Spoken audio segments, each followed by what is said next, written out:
नमस्कार, मैं हूं प्रकाश हिंदुस्तानी।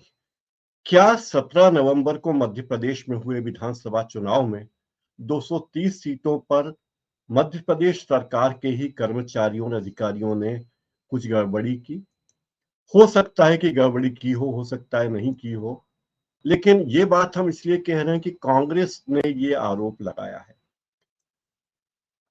कांग्रेस के पीसीसी अध्यक्ष कमलनाथ के आदेश पर संगठन के उपाध्यक्ष और संगठन प्रभारी राजीव सिंह ने प्रदेश के सभी कांग्रेस प्रत्याशियों को एक पत्र जारी किया है और इस पत्र में उन्होंने कहा है कि उन कर्मचारियों और अधिकारियों की सूची दीजिए जिन्होंने चुनाव में कांग्रेस के खिलाफ गड़बड़ी की है, क्योंकि कांग्रेस पार्टी को विधानसभा चुनाव के दौरान ऐसी कई शिकायतें मिली थी कि चुनाव ड्यूटी में तैनात कर्मचारी मतदान में गड़बड़ी कर रहे हैं और बीजेपी को फायदा पहुंचाने की कोशिश कर रहे हैं। बताया जाता है कि अगर कांग्रेस सरकार बनती है तो ऐसे कर्मचारियों के खिलाफ कार्रवाई की जाएगी। इसके बहुत सारे अर्थ निकाले जा सकते हैं इस पत्र के। इसका एक अर्थ तो यह है कि कांग्रेस ये दावा कर रही है कि कांग्रेस की सरकार बनने वाली है। इस पत्र का दूसरा अर्थ यह है कि शायद कांग्रेस प्रोएक्टिव हो गई और वो उसे लगता है कि अगर वो हार गई तो वो हार का ठीकरा कर्मचारियों और अधिकारियों पर फोड़ सकती है। तीसरी बात यह है कि मध्य प्रदेश में कांग्रेस ने चुनाव के घोषणा पत्र में यह बात कही थी कि वह ओल्ड पेंशन स्कीम लागू करेगी और कुछ कर्मचारियों का कहना है कि कांग्रेस के इस घोषणा पत्र में दी गई घोषणा के बाद लगभग 98% सरकारी कर्मचारियों ने और रिटायर्ड कर्मचारियों ने भी कांग्रेस के पक्ष में मत दिया है, जिससे कि बीजेपी की सरकार बौखला गई है और चुनाव में गड़बड़ी कर रही है। हम किसी भी तथ्य की पुष्टि नहीं करते कि कोई गड़बड़ी हुई है, किसने की है या नहीं की है, लेकिन हम कांग्रेस के उस पत्र की चर्चा कर रहे हैं कि गड़बड़ी हुई है तो क्यों और किस मकसद से हुई होगी। आज इसी बारे में चर्चा करेंगे और हमारे साथ हैं ममता मल्हार। ममता जी मल्हार मीडिया की सीईओ हैं। नमस्कार। और ममता जी और हम चर्चा करेंगे कि आखिर क्या मुद्दा हो सकता है। और इस चर्चा शुरू करें इसके पहले मैं आपको वो पत्र अ, उस पत्र पर चर्चा करना चाहूंगा। वो पत्र भी दिखा देना चाहता हूं जो राजीव सिंह जी ने लिखा है। पत्र कुछ इस तरह है। पत्र में लिखा गया है, मैं पूरा पत्र ही पढ़ देता हूं आपकी सुविधा के लिए। पत्र में लिखा है कि मतदान दिवस 17/11/2023 को प्रदेश कांग्रेस द्वारा स्थापित कंट्रोल रूम में चुनाव कार्य में संलग्न कुछ अधिकारियों कर्मचारियों द्वारा नियम विरुद्ध कार्य करते हुए भाजपा को लाभ पहुंचाने के संबंध में शिकायतें मिली है। अगर आपके विधानसभा क्षेत्र में अधिकारी और कर्मचारियों द्वारा किसी तरह की कोई नियम विरुद्ध कार्य किया गया हो तो संबंधित लोगों के नाम, पद एवं सहित जानकारी 11/2023 तक हमें दे दीजिए ताकि हम इस बारे में कार्रवाई कर सकें। तो ये पत्र था और इसी पत्र के साथ हम ये कहना चाहते हैं। मैं म्यूट कर देता हूं ममता जी आपको ताकि ये आवाज ना आए। तो ये पत्र है। मैं इसके बारे में कुछ बात कहूं जब तक कि शोरगुल थोड़ा कम हो। दरअसल मध्य प्रदेश में चुनाव संपन्न हुए हैं लेकिन बहुत सारी बातें कही जा रही है। बीजेपी के प्रत्याशियों ने गड़बड़ी की, कर्मचारियों और अधिकारियों की मदद से की। मतदान के दिन जिन अधिकारियों ने गड़बड़ी की है उनके बारे में कमलनाथ ने रिपोर्ट मंगवाई है। छतरपुर, अटेर, सागर, हरदा, सतना आदि जगहों पर गड़बड़ी की शिकायतें मिली थी कांग्रेस के नेताओं को। और कांग्रेस के ही पूर्व मंत्री और नेता प्रदेश के पूर्व मंत्री और कांग्रेस के नेता सज्जन सिंह वर्मा ने कहा है कि कमलनाथ इसके लिए सूची बनवा रहे हैं। आखिर कहाँ कोई गड़बड़ी हुई है या नहीं हुई है। 30 तारीख तक ये सारा डाटा इकट्ठा किया जा रहा है और पीसीसी को भेजने का आदेश दिया गया है। जो कर्मचारी और अधिकारी ड्यूटी में तैनात थे और गड़बड़ी कर रहे थे उनके खिलाफ कार्रवाई होगी। पीसीसी ने मतदान का वार रूम बनाया था जिसमें लीगल टीम पूरे इलेक्शन पर नजर रखे हुए है। आदि आदि बातें हैं। ममता जी, क्या क्या आपको लगता है कि इसमें कोई दम है या हो सकता है कि कांग्रेस को अंदाजा हो कि वो शायद हार रही है, तो वो प्री प्रोएक्टिव हो गई है, या लगता है कांग्रेस को कि वो जीत रही है, तो जीतने के बाद अधिकारियों और कर्मचारियों को सबक सिखाएगी जो चुनाव में गड़बड़ी कर रहे हैं। एक प्रारंभिक अनुमान, आपको क्या लगता है इस तरह की चिट्ठी लिखने का क्या मतलब? देखिए प्रकाश जी, बुंदेलखंड में एक कहावत है कि गैया तो आई नहीं है और खूंटा गाड़न लगे। मतलब गाय तो आई नहीं, लेकिन खूंटा गाड़ने की तैयारी हो गई।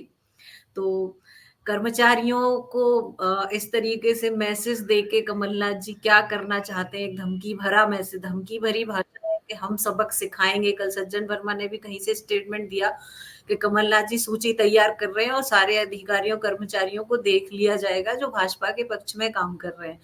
अब यहाँ पे सवाल ये उठता है कि अक्टूबर में अमित शाह ने भी कहा था कि जो कमल का ध्यान नहीं रखेंगे कर्मचारी, उनको देख लिया जाएगा। शिवराज सिंह भी सीएम रहते कई बार कह चुके हैं कि कलेक्टर को उल्टा लटका देंगे, इसको कर देंगे। मंचों से कई दफा उन्होंने सस्पेंशन की घोषणा कर दी अधिकारियों कर्मचारियों की। अब इसमें जो सबसे अहम बात आती है वो ये आती है कि ठीक है, सत्ता, एक पार्टी की सत्ता बहुत लंबे समय से चल रही है, तो वैसे में रिश्ते बन जाते हैं, थोड़े और फ्री होके काम करने लगते हैं। लेकिन उसमें ये ध्यान रखना चाहिए कर्मचारियों अधिकारियों को कि भी अगर चुनाव चल रहे हैं तो वो सिर्फ एक प्रशासनिक काम की तरह होना चाहिए, ना कि किसी के प्रेशर में होना चाहिए। अब आई कमलनाथ जी के रवैये की बात।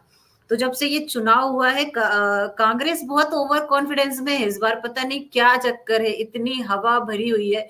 और मुझे ये लग रहा है कि 3 तारीख के बाद अगर ये गुब्बारा फूट गया तो फिर क्या होगा। तो कहीं ना कहीं मुझे ये हार की भी डर दिखती, क्योंकि ओवर कॉन्फिडेंस में इन्होंने हर बार ये कहा हमारी सरकार बन रही, हमारी सरकार नहीं बन रही। अगर बाई चांस सरकार नहीं बनती है तो कुछ तो कारण चाहिए, क्योंकि ये सब चीजें आप एक प्रशासनिक दायरे में करें, आप कानूनी दायरे में करें, आपको किसी से शिकायत है उसका एक तरीका है, उसका एक प्रशासनिक तरीका है, शासकीय तरीका है। लेकिन इस तरीके से धमकी देना भी ठीक नहीं है, चाहे कर्मचारी हो या कोई भी हो। सरकार जब आएगी तब देखा जाएगा। जी प्रकाश जी।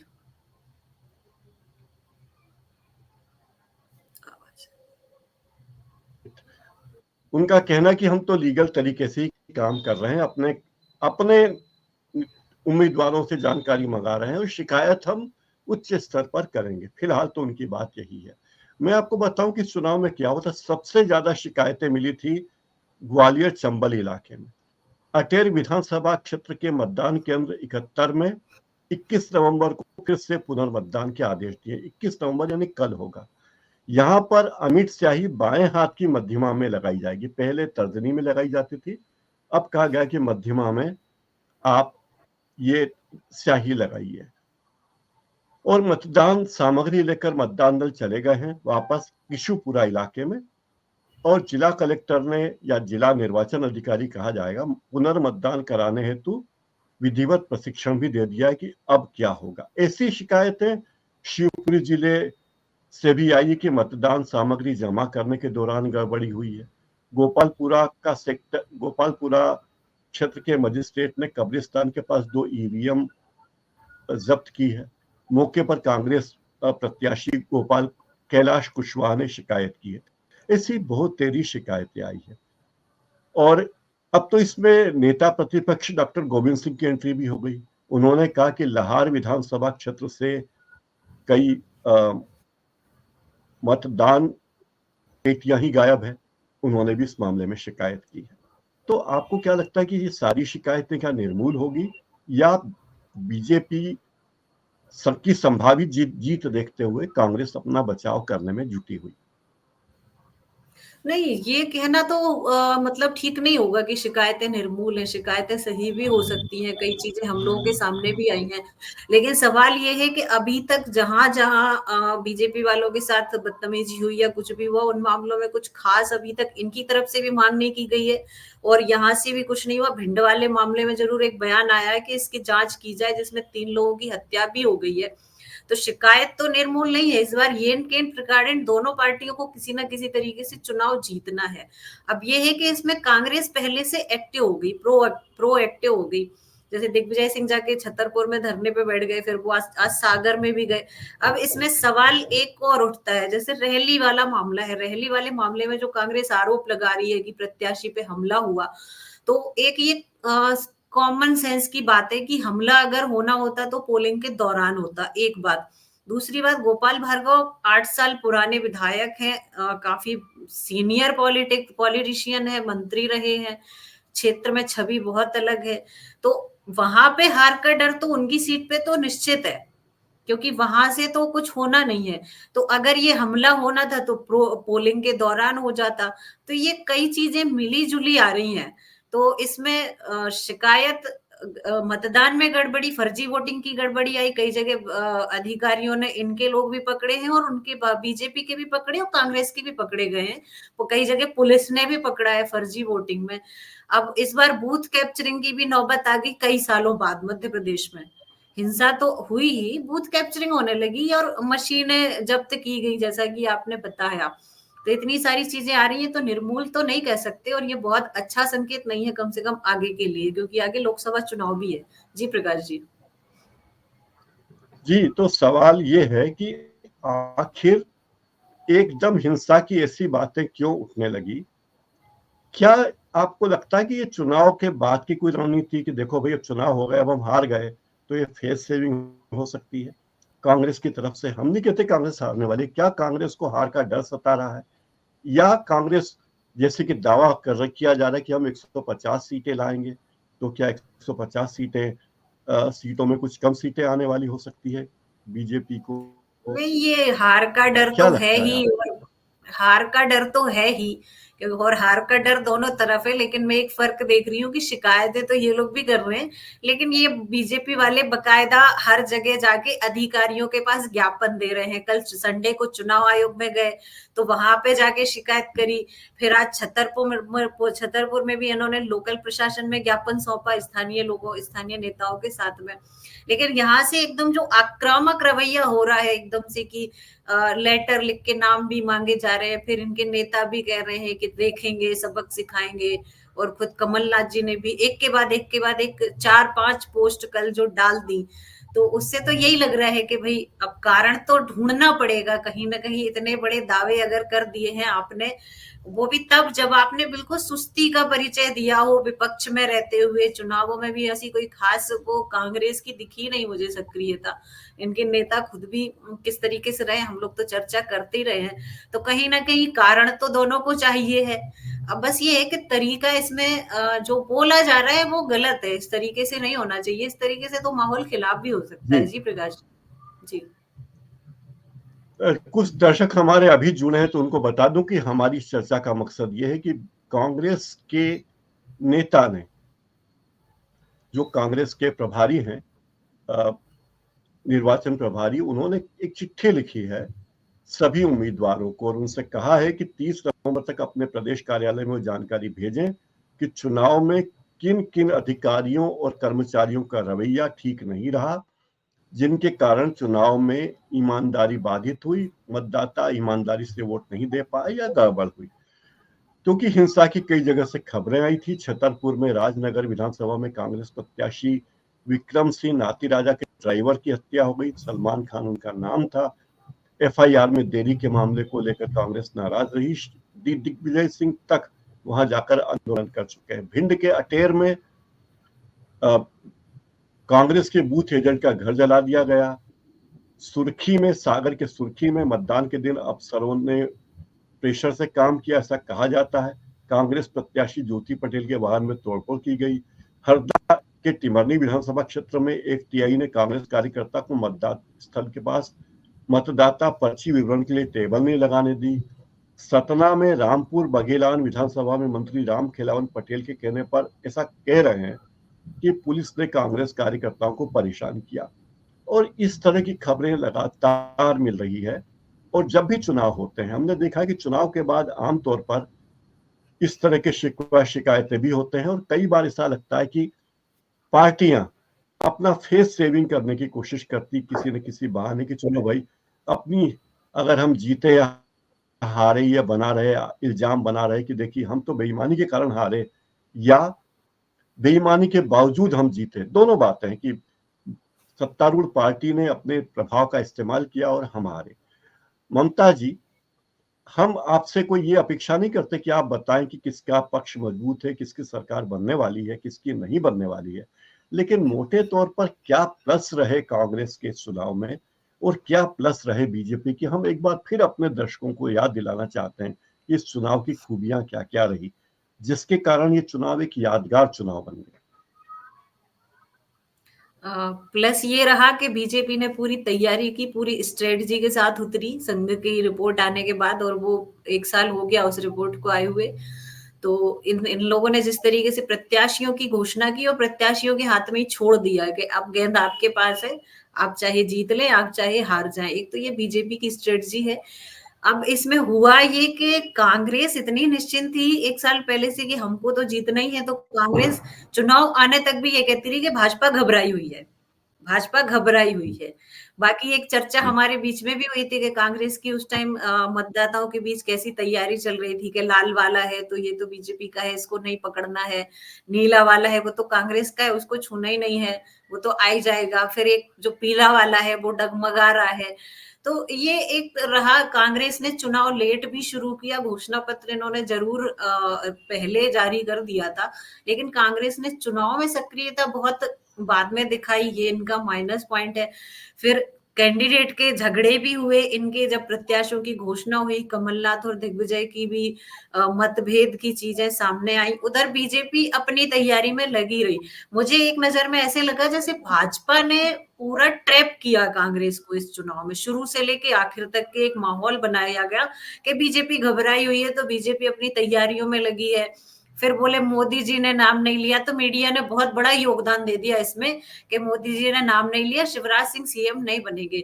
तो वहां से पूरा अब आखिरी तक कांग्रेस का पूरा फोकस रहा शिवराज सिंह चौहान पे कि शिवराज सिंह चौहान कहाँ क्या बोल रहे हैं, कहाँ उनका चेहरा उतरा हुआ है, कहाँ पीएम मोदी ने उनको भाव दिया, कहाँ नहीं दिया। और इधर बीजेपी अपना काम करती रही, क्षेत्रों में उनने अपने लोग उतार दिए। ये इसका प्लस पॉइंट है। और बहुत रणनीतिक तरीके से भाजपा ने चुनाव लड़ा है, और कांग्रेस बस यही देखती रही कि शिवराज अब क्या कर रहे हैं, शिवराज अब क्या कर रहे हैं। और बिल्कुल एंड टाइम पे आके जब बहुत टाइम नहीं बचा तो इन्होंने प्रत्याशियों की घोषणा कर दी। नाराजगी हुई तो मुझे जहां तक याद है 10 से 12 सीटों पे उन्होंने बदले कैंडिडेट। वो भी एक असर पड़ेगा चुनाव में, मतदान पे तो पड़ा ही होगा, क्योंकि 1 महीने बाद आप कैंडिडेट बदल दे रहे हो, 2 महीने बाद आपने कैंडिडेट बदल दिया, तो उसकी तैयारी रखी रहेगी, वो तो इनके खिलाफ ही जाएगा। अब इस बार एक और चीज हुई कि मध्य प्रदेश में सबसे ज्यादा तीसरे लोग आए, वो बसपा के हो, सपा के हो, निर्दलीय हो, आम आदमी पार्टी भी ठीक ठाक एक्टिव हुई। तो जहां जहां ये ऐसे प्रत्याशी ज्यादा है, वहां तो जो बीजेपी से नाराज है वो कांग्रेस को नहीं, वो इनको वोट दे देगा। और फिर बीजेपी के ने क्या किया कि ऐसा मैंने सुना है कि जितने निर्दलीय लड़े उनको बीजेपी ने सपोर्ट किया है। तो बीजेपी चारों तरफ ध्यान रख के चुनाव लड़ रही थी, वो जितनी नजर पीछे रख रही थी उतनी अगल बगल और आगे भी रख रही थी। और कांग्रेस बस इसी में थी कि अब ये हो रहा, बल्कि ये तक हुआ कि एआई से फर्जी वीडियो बना के और आप चला रहे हो कि देखिए ये हुआ, ये घोटाला हुआ, वो हुआ, और अब शिवराज सिंह कह रहे हैं कि मैं तो मुख्यमंत्री नहीं रहूंगा। अब उसमें एबीपी ने भी एक्शन लिया है, जो कौन बनेगा करोड़पति का इन्होंने फेक वीडियो बना के चला दिया। ये दूसरी बार हुआ है, इसके पहले भी हुआ था। तो ये एक बैठे बैठे का चुनाव नहीं था, कम से कम बीजेपी के लिए। बीजेपी तो सरकार में होकर चुनाव लड़ गई, और कांग्रेस जो आखिरी 15-20 दिन में एक्टिव हुई है, तो उसका फर्क हमें दिखेगा। आज ही मैं देख रही थी कि ये लग रहा था कि उसके बातचीत में ये लग रहा था सुनने में कि छिंदवाड़ा में भी कमलनाथ जी की स्थिति बहुत अच्छी नहीं है। वहां पे जो भाजपा का नया प्रत्याशी है बंटी साहू, वो थोड़ा आगे दिख रहे हैं। जी प्रकाश जी, अब हम एक बात करते हैं, कुछ सीटें ऐसी है जहां त्रिकोणीय मुकाबला है, हम उसको नजरअंदाज आमतौर पर लोग करते हैं, हम नहीं करना चाहते, क्योंकि हम कोई पेड चैनल नहीं है, कोई विज्ञापन नहीं चला रहे हैं, हम खबरें दे रहे हैं। तो देखिए, मध्य प्रदेश की राजनीति में विंध्य क्षेत्र में बड़े प्लेयर्स का खेल बिगाड़ सकती है बसपा, सपा और आम आदमी पार्टी भी। 2018 के चुनाव में यहाँ पे बीजेपी ने 30 में से 24 सीटों पर जीत हासिल की थी,